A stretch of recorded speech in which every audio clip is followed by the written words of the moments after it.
pleasure to welcome here the winner of Pushkin House Book Prize 2024, Elena Kostyuchenko. In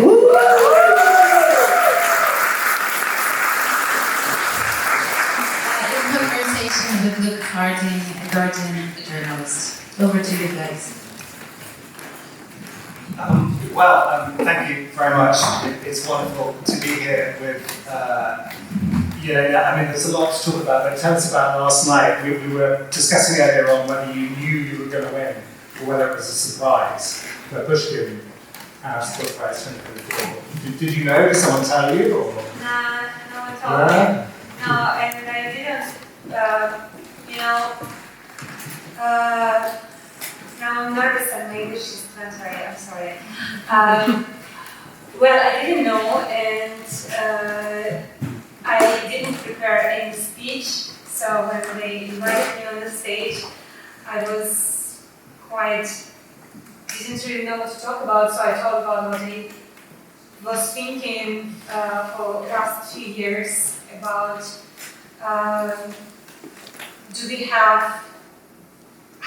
should we write about the war, how our words are adding energy sometimes to the war, making it more active instead of taking energy away of it. And also I talked about journalists, Russian independent journalists who are still working in Russia, and I really want their voices to be heard. I mean, I still cannot believe that right now. I believe I need some time to adjust to this one.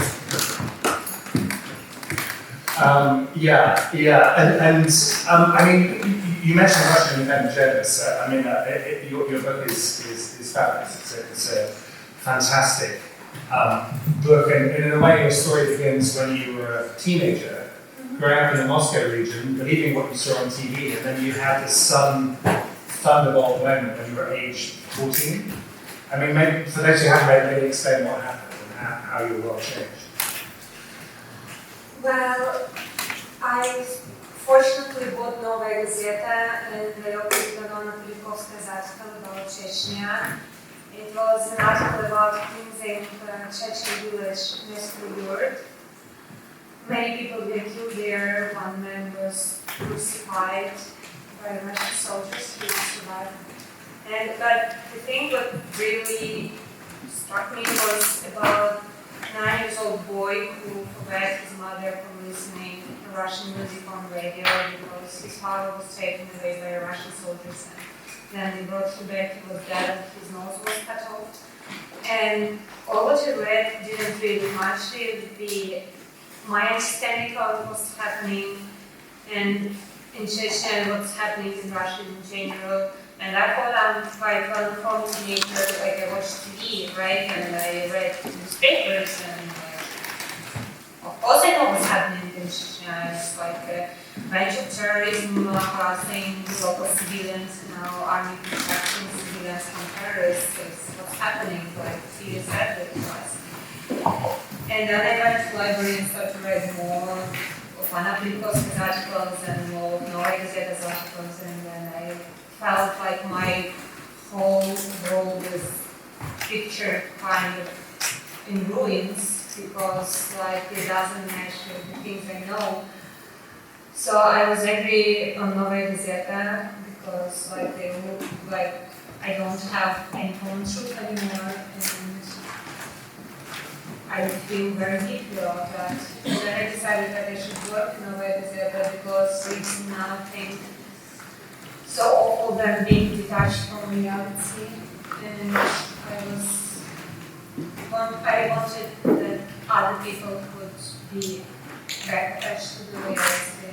So, and it took me 3 years to get into Novaya, and I finally did.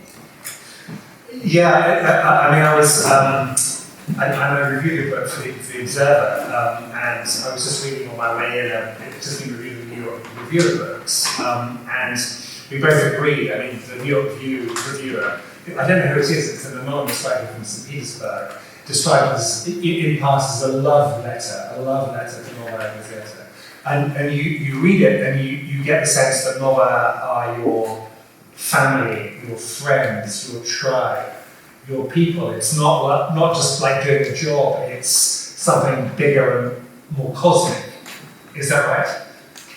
Yeah, totally. Novaya is my chosen family, and I mean, I miss them very much, and it's very hard to live without them. But I don't feel like I'm living without them. We still are very connected, despite that we all live in very different countries right now.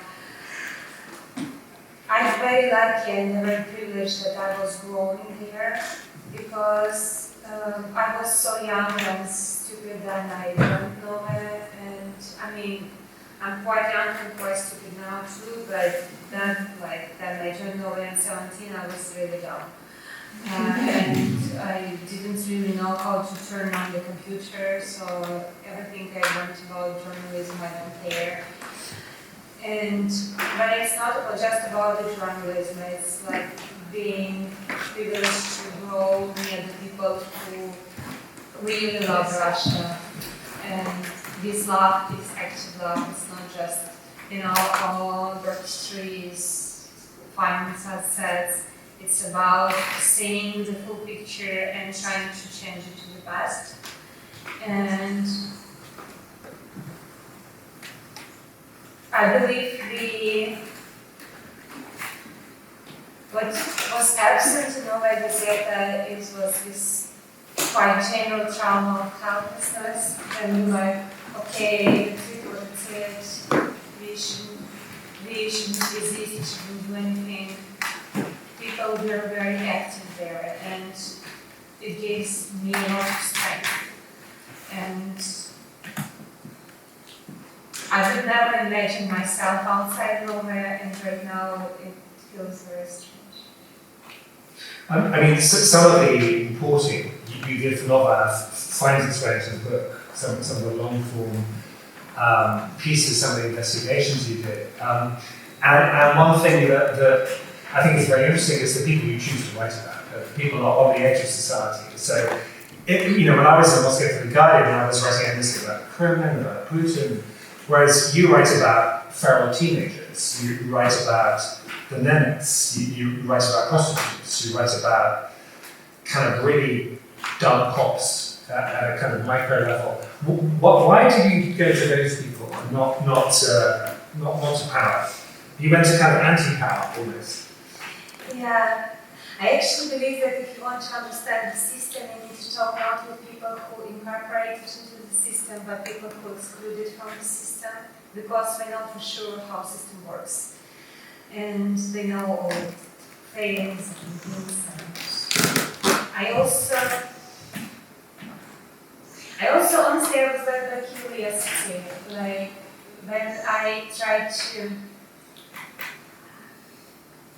when I was choosing topics for my articles, I was like, okay, let me observe my picture of the world, what parts are unknown, where is the dark spots or white spots or whatever, like what people I never see in media, what people voices I never heard. And because I am in the media and I can make their voices heard, I just basically followed my interests and went to the places that I want to discover. I mean, it's surprisingly that they paid me for that. I mean, they paid for my cheese and they paid me salary. That's really cool. Journalism school. But the way you went about it, I mean, the conventional model for an interview. I mean, we have a British Nation campaign here. Mm-hmm. You are Rishi Sunak, or actually better not to be Rishi Sunak, but you are a politician and you sit down and there's a question and answer, it's like a game of ping pong, and then that's it, everyone goes home and you have a headline. Whereas your method is to live in the psychiatric facility for a long time, to go with a group of environmental campaigners, activists and mirrors, to collect mud from the soil which is contaminated. Almost, I don't know if you see it this way, almost shading into activism, but you're kind of there for a long time. Again, did you think about that? I think I would be there for a long time, or did it just happen?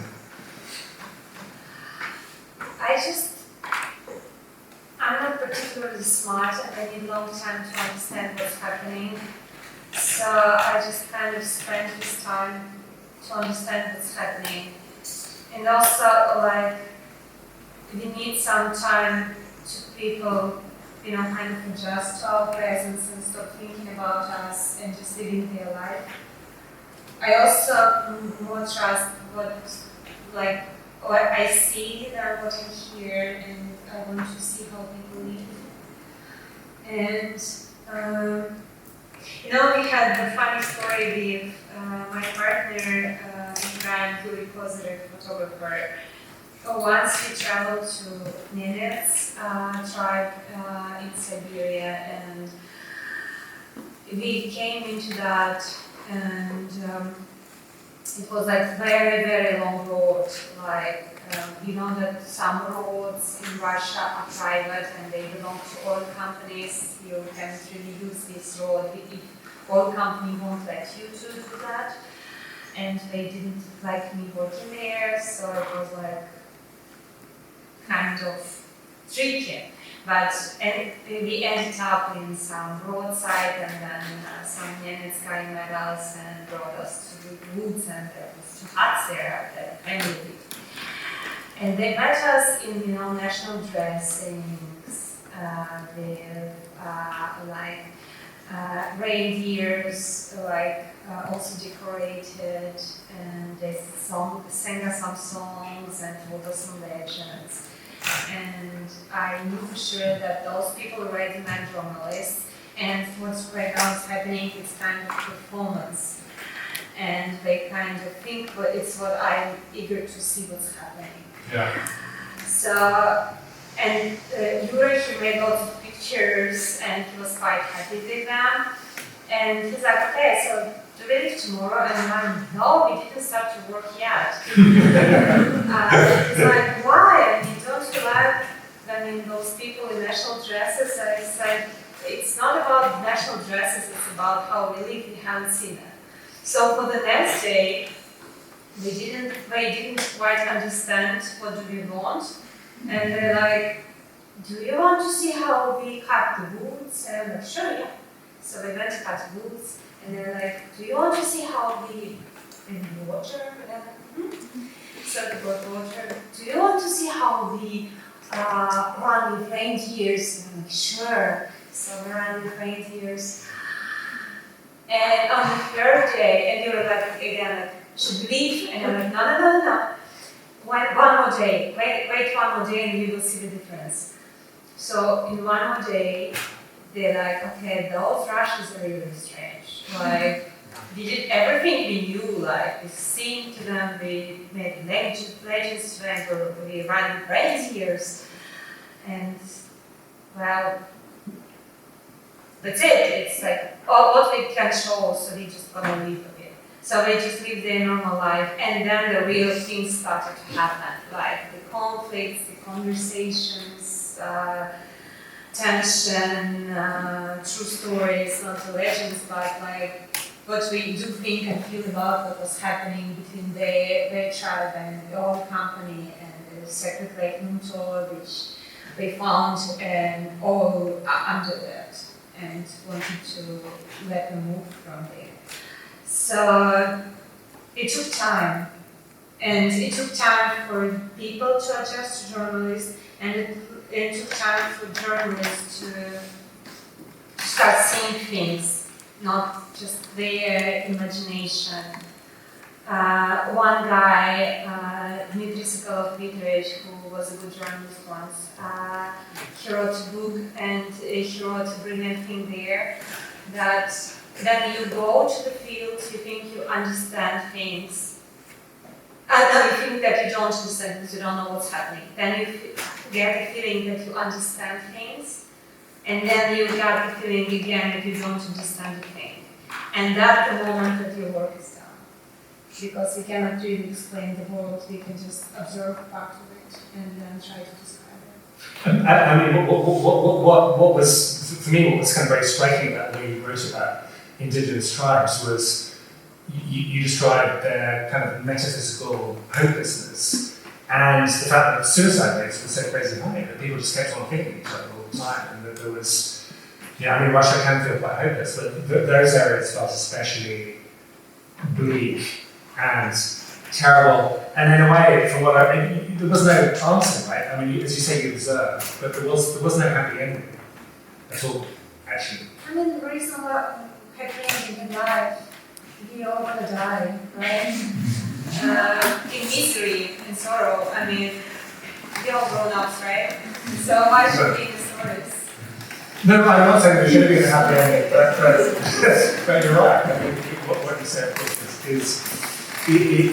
is true. But during that period, things certainly got more miserable for independent journalists and for Novaya Gazeta. I mean, I used to read it, and now it no longer exists, or it doesn't exist in physical form, I don't think. I mean, tell me what happened to media as you became a star at Novaya, and your journalism improved. I mean, what was happening in Moscow? What is happening in Moscow? Well, fascism was going to our soil, and then Fascism. Yeah. I mean, step by step. I mean, first time I noticed that was 2013, that they made this legislation about against gay propaganda. I do this thing because there is no gay propaganda in Novaya. Oh, probably there is. Became gays and LGBTs and so forth. It was a big count. So they made a legislation against LGBTQ propaganda, and they wrote that they are socially unequal to other people, and that word formula was quite fascist. But I didn't really want to admit that we have fascism, so I said to myself, well, just fake Duma guys who wrote this law, not even by themselves, but administration of president asked them to do so, so they did, and it's just a decision of administration of president official, probably one sick guy, so I should invite the whole country. But then in just half a year before the war, or a year before the war, I worked in psychiatric facility, psychoneurological instrument, and like on the day third there, I kind of realized that I'm writing the reportage from a concentration camp, because people with psychiatric and neurological disease in Russia, they can be sorted out to that kind of facilities, and they will be there till they die, and they have no human rights. They cannot define a single thing about themselves, like the length of hair, or like what do we want to eat today, or they cannot really resist or say something at all, so they're going to force them medicate. Some women are being sterilized there without their consent. And it's all quite crazy, and it's like a system. There are 177,000 people are being contained, 21,000 of them kids. And I cannot, and this is like state institutions, so they're like state founded, state run, and I couldn't say that that was just one crazy official from administration president. It's like the system existing for a long time. But I didn't make the next step. I didn't think about what actually have in our history textbook in schools in Russia, that fascism is extensive ideology, and it's never about let's build nice cozy fascism in one country. It's about new territories, new people, and about rule. So I didn't expect the full-scale invasion. And looking backward, in Russia we have saying that we have to, like, it's hard to see forest behind the trees. So Yeah, exactly, the wisdom trees. yeah. So I mean, when I was writing this book, I had like one question that really bothered me: how I haven't seen how it's going and where it's going. Though I was observing Russia for so many years, very closely, right? So I mean, this is moments in the book where you wake up one morning and you have a sort of light bulb moment, and you go, "Oh my God, we're the fascists," and it's like an epiphany. It's a sudden awakening. Was that triggered by the war, or had you got to that point before the full-scale war, or had you got to that point before February 2022? well, so as I said, I realized that after I worked in the internet, it was 2021. But I thought somehow that we still have time to fix things. I was thinking, okay, we have a state-run system of concentration camps in Russia, but there are people who don't agree with that, and there are medical personnel of these concentration camps who don't like to work in concentration camps. So we can make really huge civil movements against concentration camps and stop running concentration camps. Yeah, I'm quite explaining this. So it was my thought. I had plans to work more and more on this specific topic till the last concentration camp will be closed. I didn't expect that Russia will bomb Kiev in half a year. I mean, we'll talk about Ukraine, but just on that, your journalism is just kind of brilliant and passionate and readable. Were you thinking, I will write this and maybe Russian society will change for the better? Or were you thinking, I will write this because my job as my obligation, my moral obligation as a writer, as an observer, is to tell the truth in a place of lies and propaganda?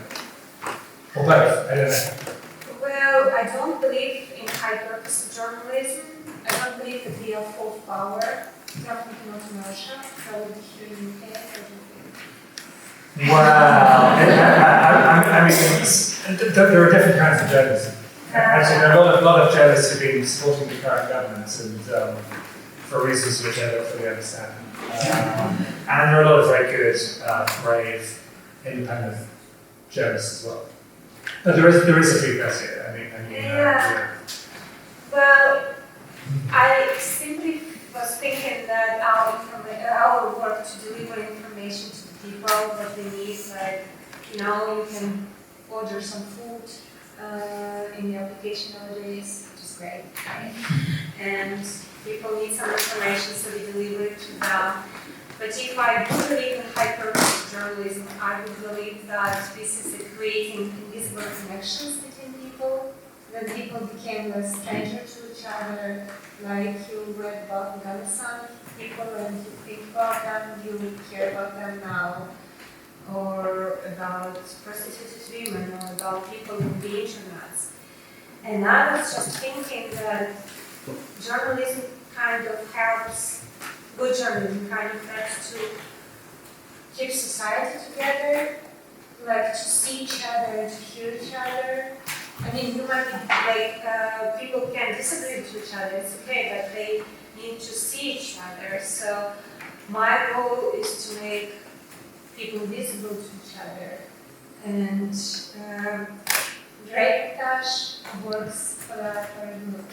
I mean, you do it wonderfully. I mean, I sometimes wondered though, when I was in Moscow before I got kicked out, that actually the reason the Kremlin didn't shut down Novaya Gazeta or Exile until 2022 was because it was like a safety valve. All the liberals could talk to each other. They could read Novaya Gazeta while the guys in power got on with doing whatever it is they wanted to do, because you were having a sort of conversation. But actually, they didn't care, because they knew the conversation would never lead anywhere. It would not lead to political change, it would not lead to political problems. It was just a way of getting off steam. Well, it's about a trap we all fell, I believe, about journalists should stay away from real art shouldn't get involved about this thing like journalism versus activism. Let's not be active, let's be like white birds flying over the dirty land, not touching the ground with our white shiny wings. Somehow we believe that to describe how fascism is coming is enough, but it wasn't enough. We should have resisted as other people, but somehow I believe that my readers should be doing that, not me. I just should describe things to them, and they should resist, right? Because, like, well, I'm a journalist, I should be objective and to preserve subjectivity. I couldn't interfere with things. Every time I went to political action as a LGBTQ person or whatever, I felt so much guilt and shame for like betraying my profession. And now when I look at myself and I think, what bullshit I had in my head? Like, why journalism is a special job? Why professional duty should replace citizen duty? It shouldn't. But somehow we believe in that, and yeah, I believe that was our part of failure. Yeah, there's a tricky question, which I'm curious to know what you think. It's just a question of moral responsibility. I mean, I agree with you. I think Russia has become a fascist state, and I, like you, spent a long time pushing from Ukraine. And I wonder who is to blame. Can we just say it's Putin and the people around him, or actually is it some Russians, or is it all Russians who are responsible for what's happened? Because if you look at Ukraine, they've had two revolutions in 2004, 2014, when they've had someone trying to go down that road. It's been stopped by protests and by people power. And in Russia, it hasn't been stopped. And I was just struck by something your late colleague, Elena Kostyuchenko wrote, that all of this was possible. This is her phrase, because of the limitless apathy of the Russian people. I mean, so what would you say? Some Russians, all Russians, or just Putin? I believe it's two or three separate questions about like religious empathy. I don't believe it for a second. I believe people are quite similar to each other and don't really differ from me. Quite the same. But I cannot say that let's just get rid of Putin and everything's going to be fine. It won't. Fascism is never about one person who creates fascism, but it's like a general disease on the society or a nation. And somehow me, as many other Russians, felt that because we fought fascism back in the 20th century, we are immune. The truth is that no one is immune, that every nation can get this disease. I believe that responsibility is proportional with the kind of ability you have, or opportunities, or rights, or agencies. I try to explain. For example, people in secondary biological internet, do they responsible for war? I believe they don't, because we have no human rights. We cannot influence on things that are happening. Is the guy working in, I don't know, Suzda as a tax driver responsible? Yeah, for sure, but way less than official from administration president. So it's that kind of proportional thing. But I also don't want to mix responsibility with guilt. Because responsibility is not about guilt, it's about what is yours and what is not yours. It's about being an adult person which has obligations to the society you live in, to the country you live in, and to the whole, I don't know, humanity, right? So it's all quite different things. For sure I can talk about myself, not for all 150 million of Russians. I feel I'm responsible and I feel I'm guilty because I know many, many times then I didn't do things which I believed was right because didn't want to betray objectivity in my profession, and because I like my life, then you have a routine, even if it's like such a shitty routine as Novaya Gazeta corresponding routine. I mean, we still like it. A lot of cigarettes, a lot of alcohol, you spend quite a lot of time sleeping on the couch, right? Is that right? Oh yeah, it's true. Alcohol is not for me. I'm weighing 50 kilos, one shot of vodka and I'm done. But yeah, I like my life. I like to travel, I like to meet people, I like to write. And somehow I felt exceptional. Like all independent journalists in Russia, we not just live, but we live for a high purpose.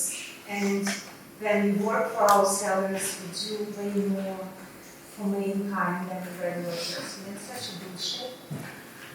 But I believed in that, and that's why then I saw that peaceful protest started into practice. I didn't start to explore other way of resistance, which I should as a citizen. And here we are in London talking about journalism and responsibility and yeah. I mean, one thing you did do was go to Ukraine in spring of 2022. We were discussing before that you've been there again in January. Why did you go? And you obviously you write about it. It's a chapter in the book about your experiences in the Goliath office in the south of Ukraine. But what made you go? Well, I mean, as a journalist, it's not even a choice. It's like then the country starts to destroy other country, attacks other country. You need to be there and see what's going on, what is being done by your name and name of your fellow citizens, right? You just need to witness and see it and tell the other people what's happening.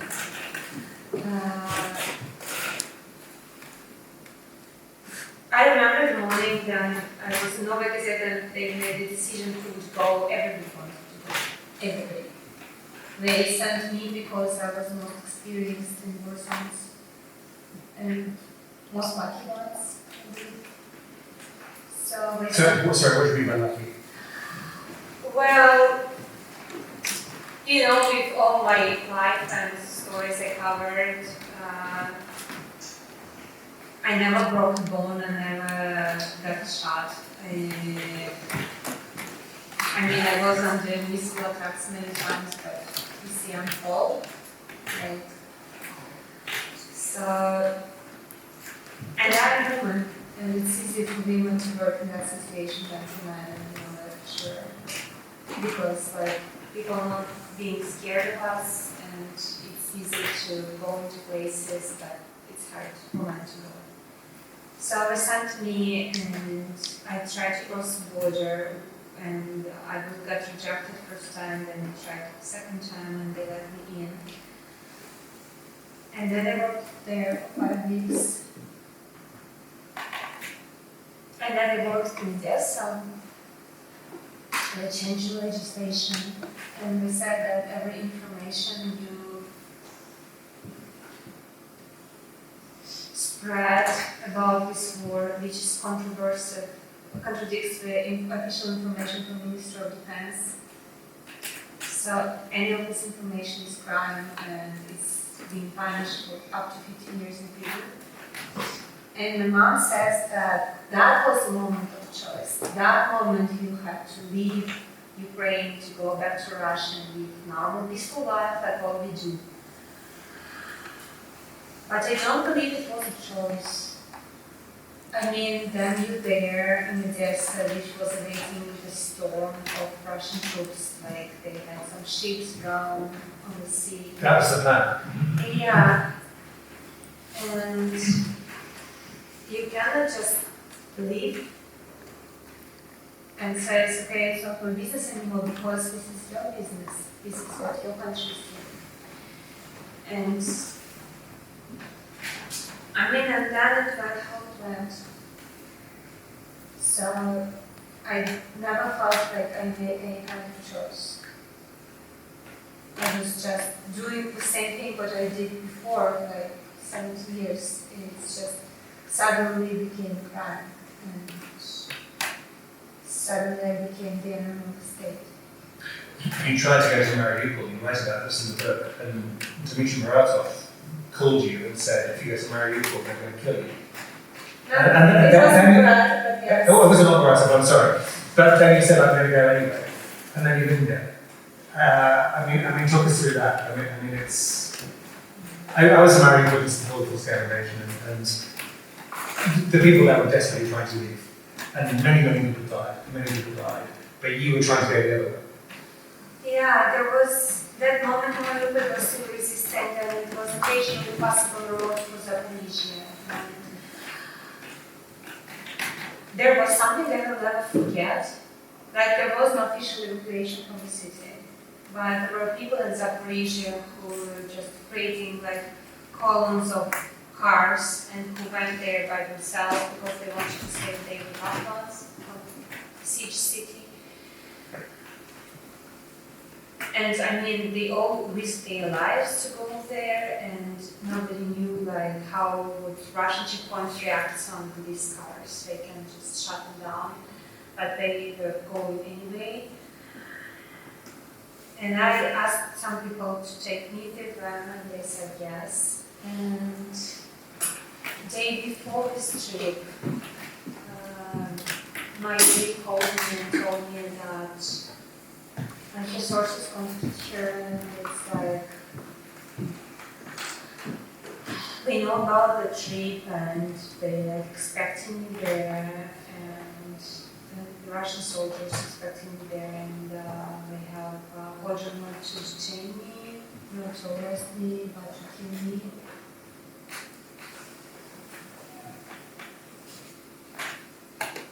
And I didn't believe that.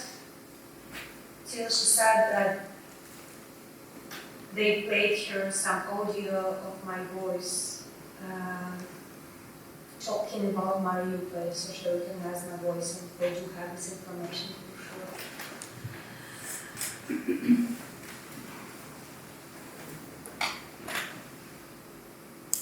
And I feel very angry because I knew what you just told. I knew that city is being wiped out everywhere and people are dying there and missiles are constant and people have no access to food or water or heat and they're dying. And I couldn't believe that that they can just stop me for reporting about that this way. So I tried to investigate other roads to Mariupol, but there was no roads except the road I was about to take. It was the only road, and I was expected there. So. And it was like the 5th week of my work in Ukraine, and I was quite ruined.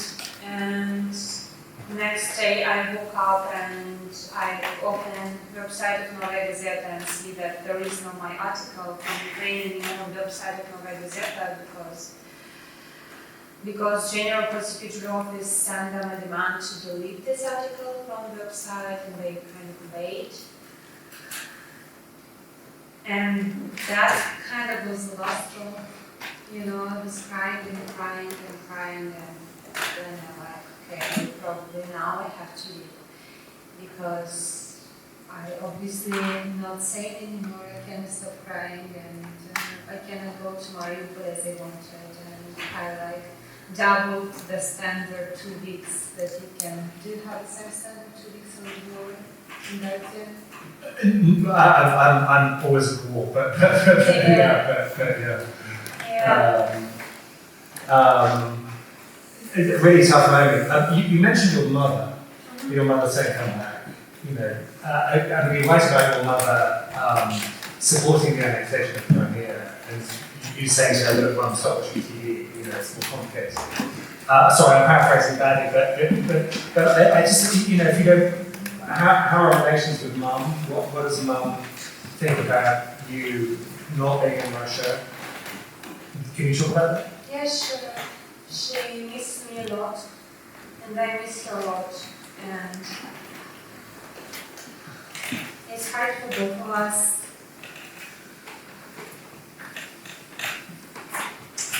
But she talked every day, and though like in the beginning of war she was like deeply affected with propaganda, so affected that she called me on the war and told me what I actually seen there.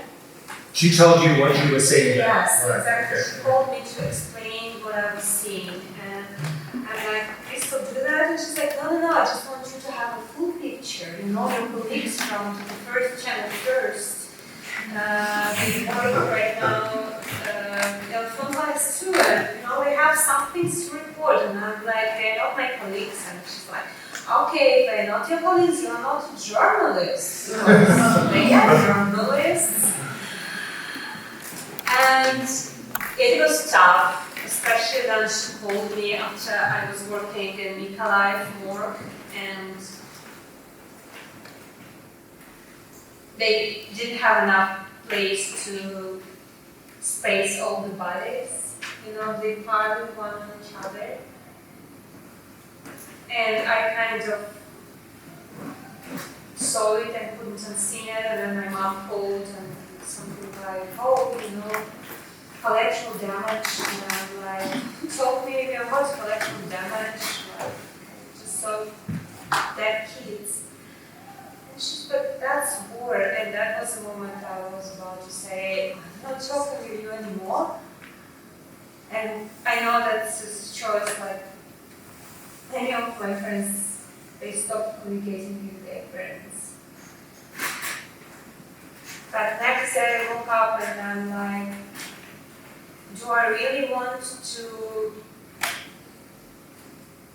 give up on my mom? To give her to Putin?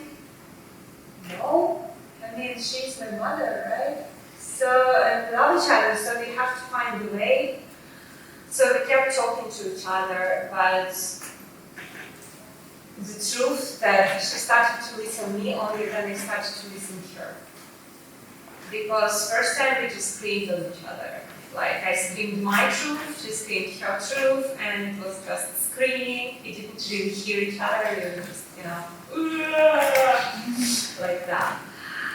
And then she started to tell me something. I was like, stop telling me this TV bullshit propaganda. And she's like, but you don't talk with TV, right? You're talking with your mother. So can you just, you know, listen to me a bit?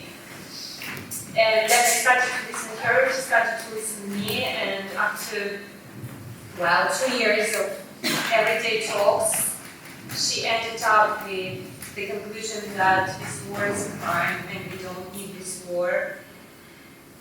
And she said, okay, now I understand, like, what should I do next? And that's a tough question. I mean, she's 76 years old, she doesn't have any, you know, revolutionary potential.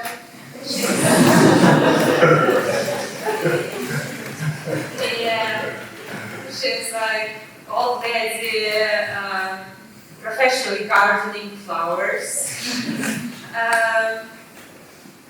Then you changed your mind. I did, and sometimes, I mean, I know I make my life harder by this, you know, because now the understanding of things is very different from the reality around her, the people around her, and she cannot really talk with people around her without fear to being, you know, that somebody would report her to the police and, you know, for her views.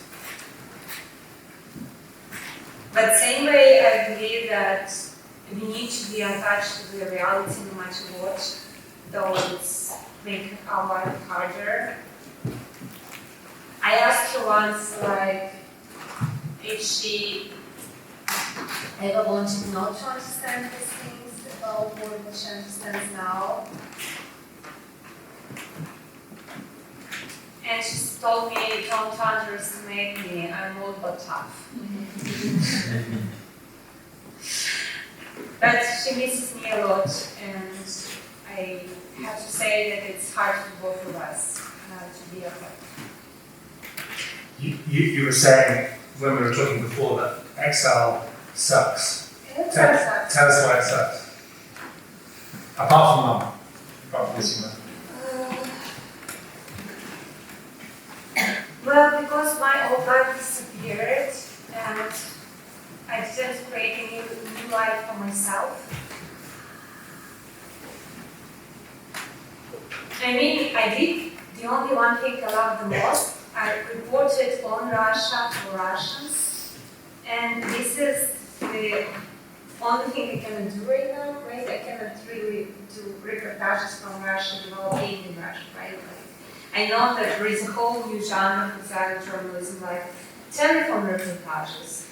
And I mean, I don't underestimate the work of my colleagues, but it's not the job I begin to do.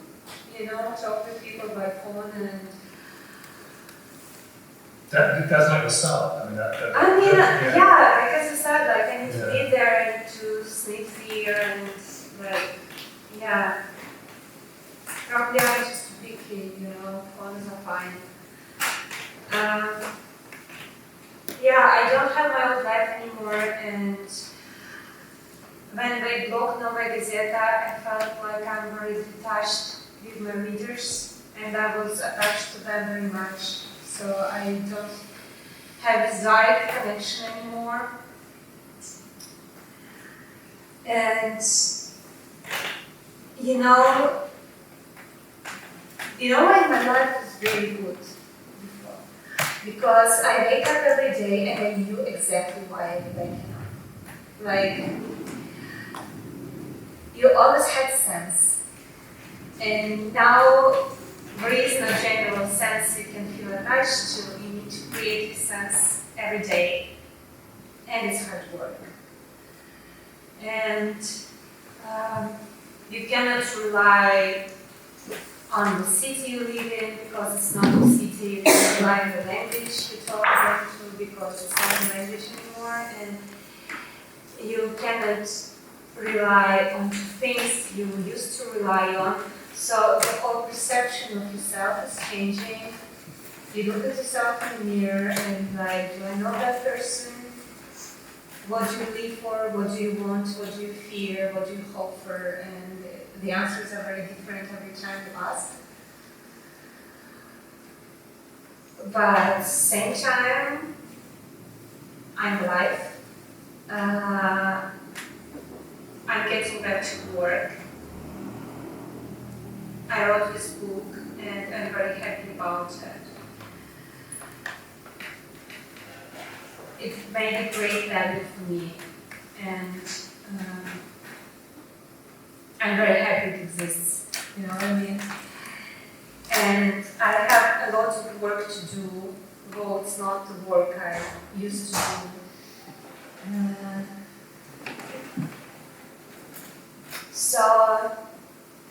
And I just recently got married. So congratulations.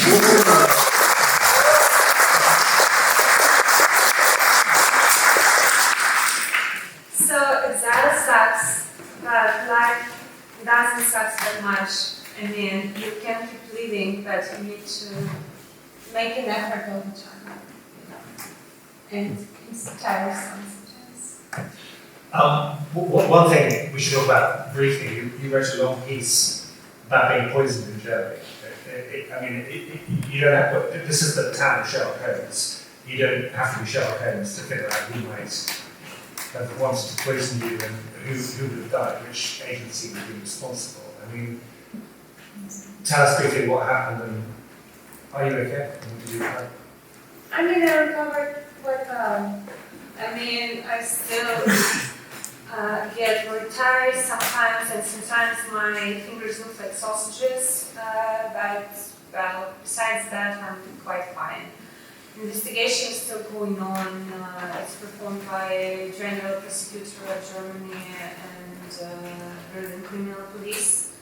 I have no updates on investigation, so I don't really know what's happening with that. What I knew that, well, if you want to go back to Ukraine for reporting your country war crimes, don't discuss this in Facebook Messenger with your friends. Pretty obvious. Yeah, it is. But you know, there is kind of perception of like safe Europe, that if you're in Europe, you're kind of safe. Like in Russia, you should be careful about things. You should think what messengers you use. You should, find a way to do things you want to do. Like in Europe, it got pieces of German police that much. They say carelessness has no boundaries. Like you just come there and do like a kind of paradise and vacation, but it's not. You have political murders here, and they have Russian secret services active in all that, and like, watch yourself.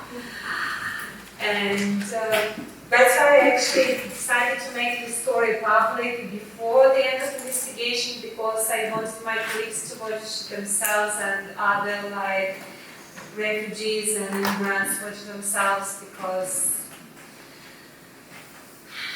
because safety is annoying, and you're always tempted to compromise on it. Like actually signal, right?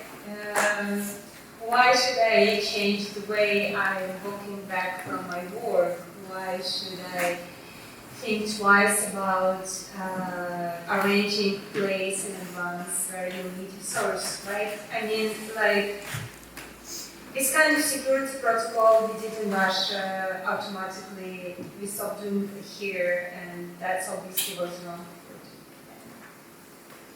Do you that's go from the premise that they tried to kill you. Do you have any idea why they tried to kill you? Was it a specific article, or was it your work in Ukraine, or war crimes, or something else? Or I know you can't know, but what's your intuition? Well, that's actually the questions I want to ask people when they get caught. I mean, I really want to talk to them and ask them those questions, because me personally, I believe this is like the stupidest thing to do a journalist. That's like, I mean, you just described the reality, right? So if you don't like what you're writing, you're probably not about that with reality. And this kind of obvious thing for every person with like basic education. So if you kill one journalist, another journalist will try just the same. And if you kill other journalists, another journalist will try just the same. And this is like never ending. For example, they made us like flee from Russia. Many of my colleagues are outside of Russia right now, but Russian independent journalism exists anyway, and people who stepped into our shoes are very young, and many of them weren't journalists before, but they continue to do the same work we did. They work mostly anonymously, and we have ways to publish things, to make them known, but it exists because people want to know truth. Because And why people want to know truth? We work, right? And so I have the same questions as you do. I hope that one day I will ask those people, why did they do that? We'll see. I have a fantasy that I'm a man from Russia, but at some point, maybe it's a very old man on my little wheeler, I will go to the and knock on the door, get my file, find out who was breaking into my apartment, who interrogated me in the force of a prison, who was following me around in a really stupid way. Can you see a future world, a scenario where you will be able to get some of the answers to those questions? Can you see any prospect of political change in Russia, or is it just hopeless? I mean, if it would be hopeless, we won't sit here and talk, right? We would just cry somewhere and dream. Sometimes we do that as well. I mean, it's about the balance, right? Talk, dream, right? No, I don't believe it's hopeless. I mean, we are alive, right? I mean, I believe a lot of work is ahead of us to make things change. And probably this work will be longer than our lives, as you said, like on the wheelchair. But actually, I hope that it's not. Because right now what I see in Russia, there are many grassroots movements by very different people, baptists, anarchists, soldiers' mothers, soldiers' wives, lesbians. I recently got contacted with groups of Russian lesbians, 400 lesbians, can you imagine? 400 lesbians united in a secret political movement. I mean, and those people work. I mean, they work mostly unpublicly because for obvious reasons like repressions and all this stuff. But they work and they find solidarity in each other. And this is basically this chain of trust that's being built right now in Russia. Well, of course, government does everything to break this chain of trust, to make people not trust each other, right? So this chain of trust actually leads to the common effort, which would be revolution. And it takes, and revolution is, I observed some revolution as a journalist, and it's like a stroke. You never know that it happens, but it can create good conditions. So I believe our part of work is to create those conditions and help people inside Russia who are the only one who can make a change. And that doesn't seem that hopeless to me. I mean, it's hard work, it's a lot of effort. But it's doable. Okay, on an optimistic note, let's have some questions. Why is this such a small movement at the moment? And why hasn't it started earlier? Do you have an opinion on this? Thank you for the questions.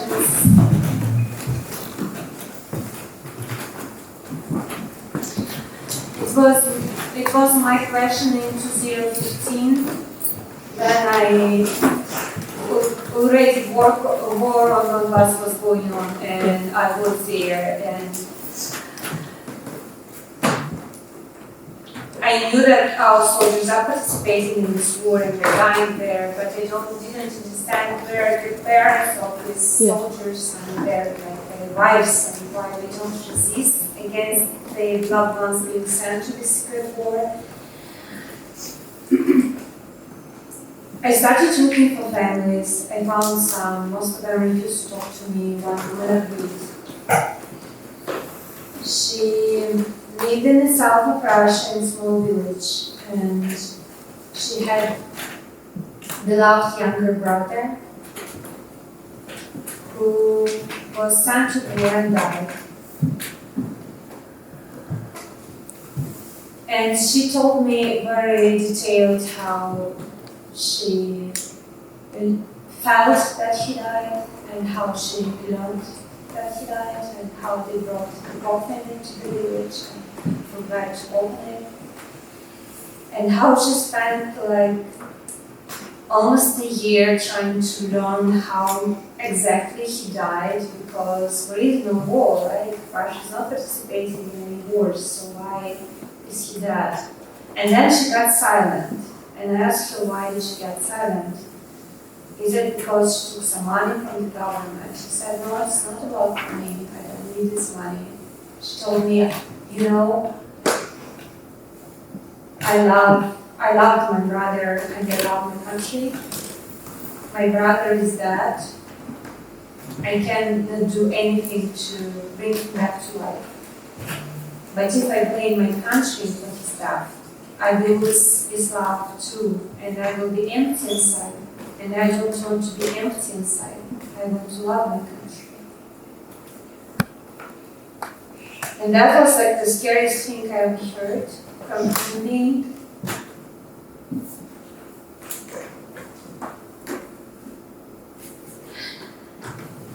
You know, for people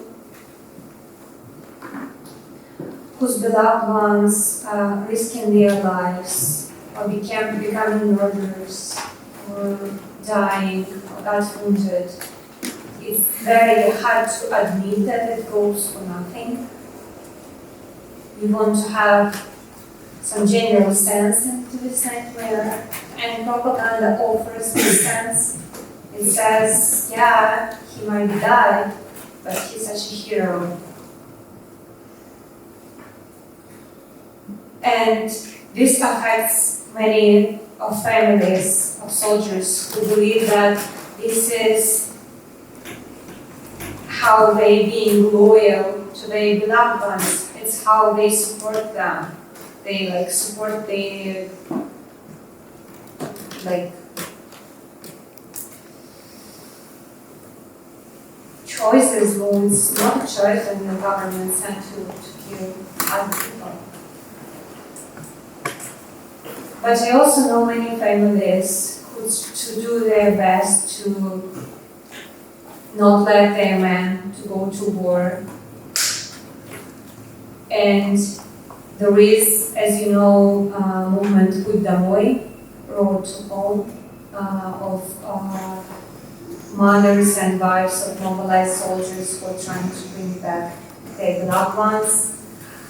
They just recently called foreign agents, and everybody understands that this is just the first step of repressions against them. It's going to be more and more and more. So it's might be really scary to resist. Friend of mine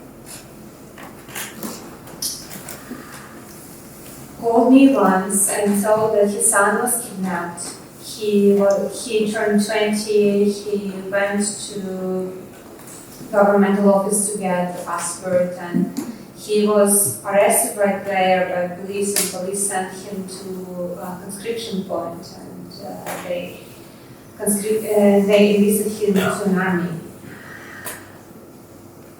And I said, like, okay, what would you do? Like, we can do this and that. Like, you can smuggle him out of the military camp, and I know like some smugglers who would smuggle him from the border.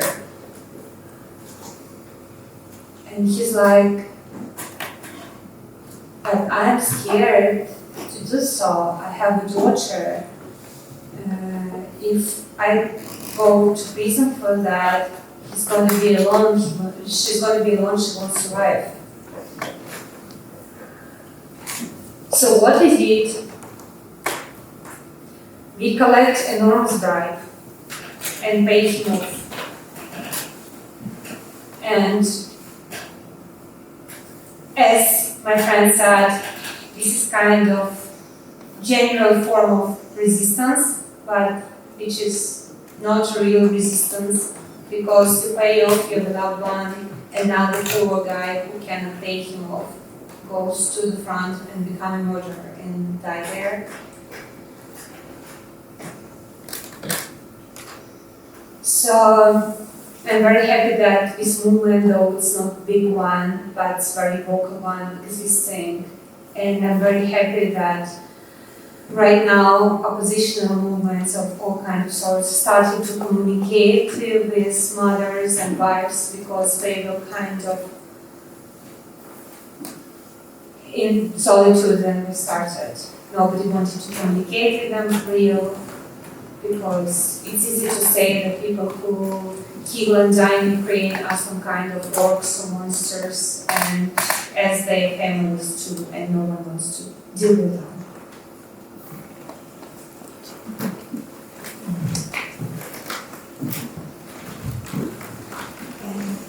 So, I really like how you talk about the people that you write about under Russia. It doesn't feel like they are your subjects, but it feels like you feel you're equal to them. And I would like to ask, do you think that there is something about your character or maybe your gender that people feel like very willing to be vulnerable and open with you about their lives, so that you can write a book when they talk about the biggest fears, how why they feel their last phase, like how do you manage to build this kind of relationship with people? Thank you so much for the question. Well, I believe that time of movement helps a lot. And also being gay woman helps, because it's like the experience of vulnerability, and then you admit yourself vulnerable, you kind of let other people be vulnerable in your presence. It's not like a revolution. It's not almighty, because you know about yourself you're not, so probably other people also not. It's also about, there is tip, well, it's not a tip, it's about being honest. Then I see the person want to tell me something really what he or she never told anyone, but I see this desire, but also fear. I share something first. I tell something about me, about my life, that I had never told anyone before. And somehow people feel it that I didn't tell it before, and that I'm telling the truth and I'm doing it the first time.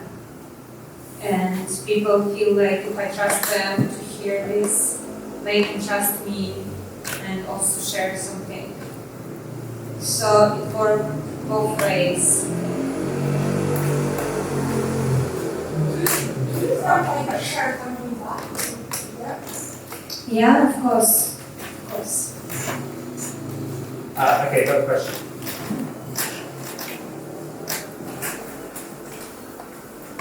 Okay, well, think about the question. I'll answer the question. You have this question.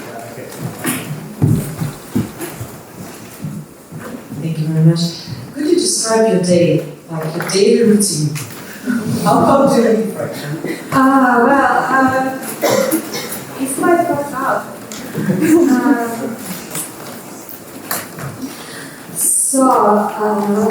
My daily routine. The truth is I don't have any. I'm a very chaotic person. I have to admit it on my 30s. I mean, I really tried to have a daily routine for years. But the thing is, first I'm chaotic and second I'm lazy. So I don't do sport or any kind of things that help people to, have their health in good shape and all this stuff. So I woke up around 9 or 10. My wife cooks me breakfast, which is great cook, and it's usually tasty breakfast. And then I open my computer and see zillions of emails, and I know I have to answer. So I do answer. Then I go small, and then I start to write. And I know that some people are writing in a specific time and it works for them, but for me then it starts to feel like obligation. I feel like I'm trapped, and I feel so much despair and resistance, so I couldn't write a thing. So basically, my writing process reminded me, a vomiting.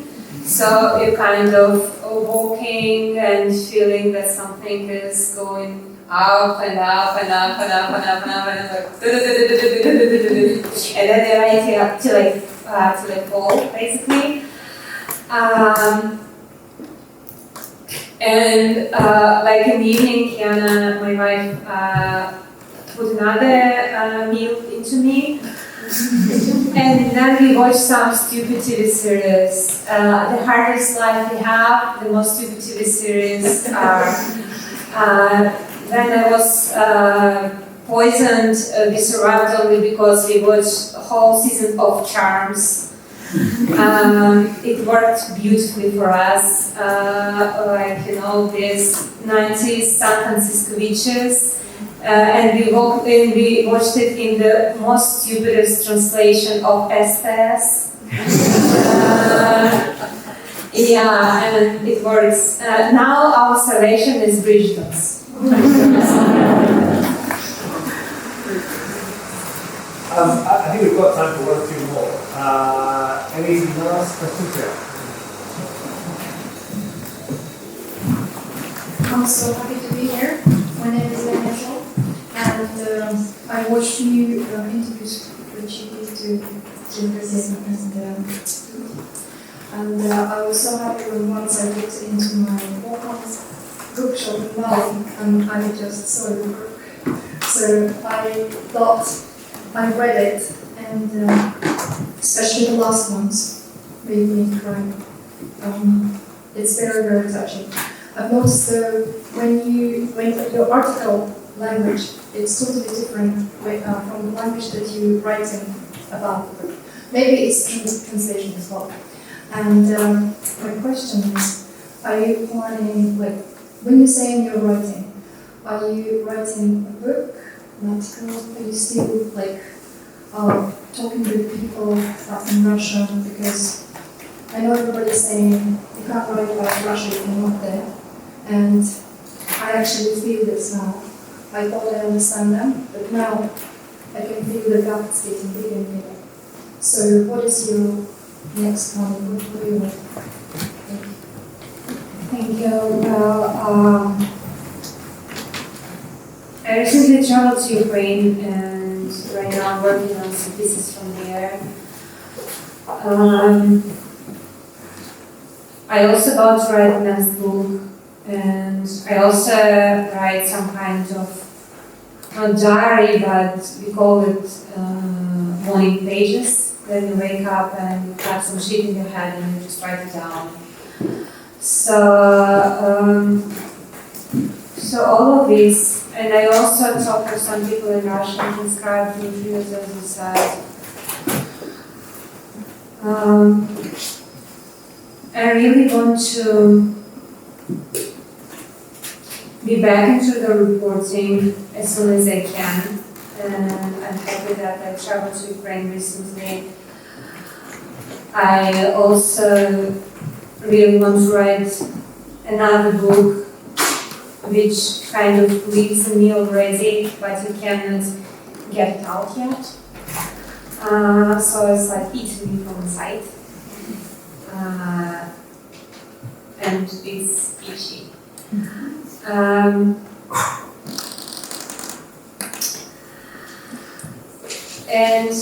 But the main thing for me right now is to figure out next steps.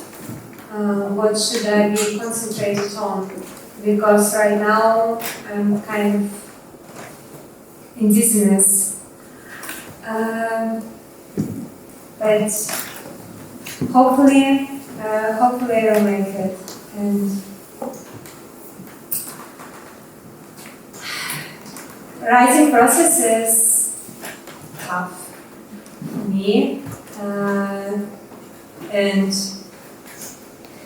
recently I decided that if I sit and write during the day, no matter what I do, no matter what I write, it's a good day. So I basically procrastinate from one writing to another writing. Then I can write about Ukraine and write about Ukraine, but sometimes I wake up and like you cannot do that. So I'm like, okay, I have another book to write, so let's write a couple scenes. And then like book is not going on. I'm like, okay, what about morning pages? So it's like constantly changing from one focus to another. I wish I would be more productive, but I believe it's all writers' curse. We always wanted to be more productive and more structured. Yeah. So, yeah, I tell you what, we do the last two, so just do them together because we're almost out of time. So you and the lady behind you, if you just ask your questions, maybe I'll start with that. Hopefully, I can make it short.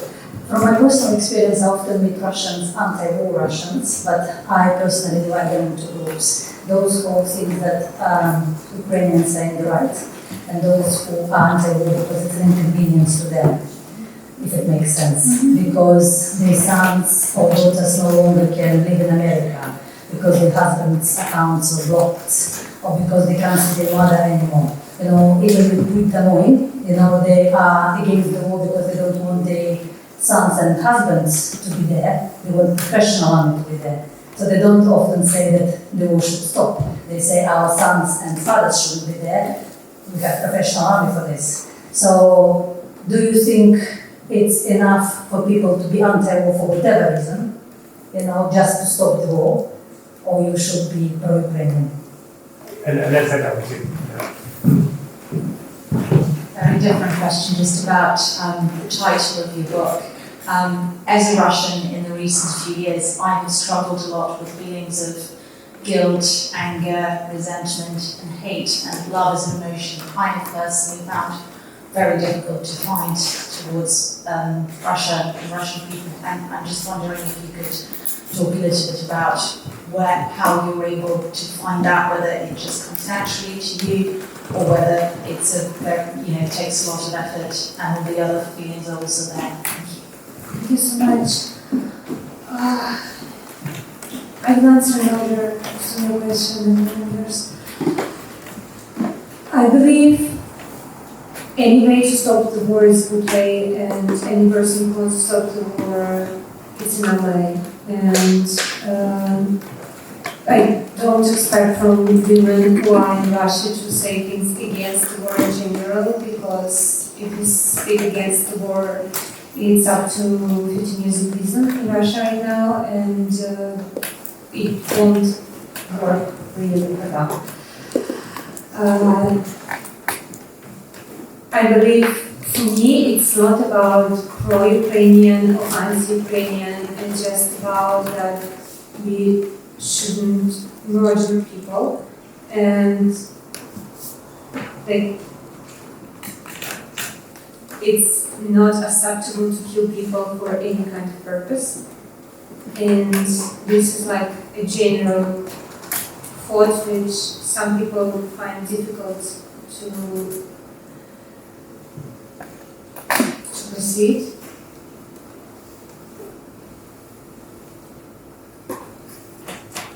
I believe that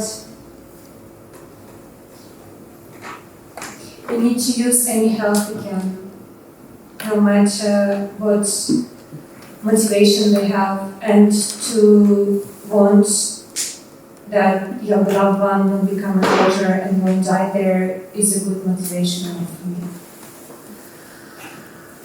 About love to my country and the title of the book, well, I should explain what kind of love it is. It's not the love then you just, falling in love and everything is pink and exciting and oh my gosh, butterflies everywhere. It's more like feeling of belonging. I feel I belong to Russia, and when I say Russia, I mean people united with common faith, with common destiny, and its destiny might not be good, but still it's our destiny. And I feel I belong to those people, and those people belong to me. And those feelings of belonging, it's more like we have about our arm or leg, like I feel my leg belongs to me, I don't feel very excited about it, right? Oh my gosh, I have a leg. But if it hurts badly, it's the only thing I can think about. So this love to Russia hurts a lot, but still I don't want to reject it, because I do believe that love is the strongest thing in the universe, and I do believe that love can even conquer death sometimes. And as I said, we need all the powers and all the help we can get, so love is a huge help. And I just want to thank you very much, because I feel a lot of love in this room, and for me it's not being lonely and feeling myself a bit home while I'm in London, and it's my first time to be here. But thank you so much for coming and seeing me. Thank you.